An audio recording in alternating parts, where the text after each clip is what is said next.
kept putting it off, and then when I received the letter, it was gonna go up another 25% or whatever. I said, this is ridiculous, we can't afford this.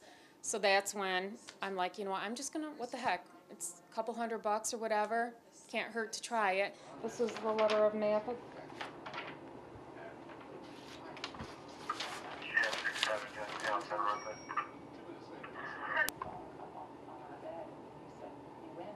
In the past 7 months, we've had 12 properties that have gotten out of the flood zone, and prior to that, we were running about 4.5 on average properties a year. So in the way that the properties have been able to do this is they've gotten flood elevation certificates.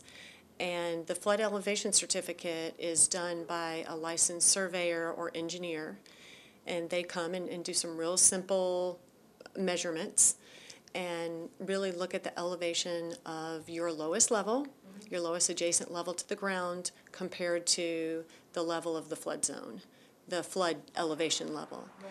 And the individual who takes that will be able to tell you with some pretty good level of certainty, some excellent level of certainty, whether you would be able to get out of the flood zone or not. And any professional surveyor engineer can actually file that with FEMA for you and get you out of the flood zone in about 3 days. Oh, okay.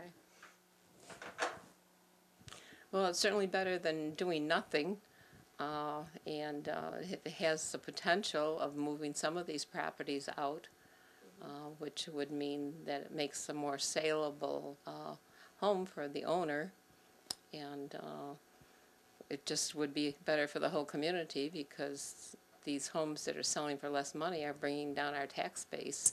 We've actually gotten the flood elevation certificate reimbursement program added to an existing grant so that people in lower to mid-income levels, because we had to meet the current standards of the grant, can come to City Hall or access it from our website, the application and information for that grant, and if they qualify, then they can go ahead and get the flood elevation certificate done, and then we will reimburse them once they bring it in up to $125. Oh, it's going to lower our mortgage, over $300 a month, just, because it was all through escrow. So to save $300 a month, that's huge.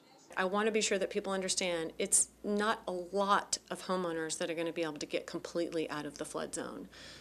But we don't know who it is and who it isn't without having a flood elevation certificate. So there is a risk that you would get the flood elevation certificate and then you might not be able to get out.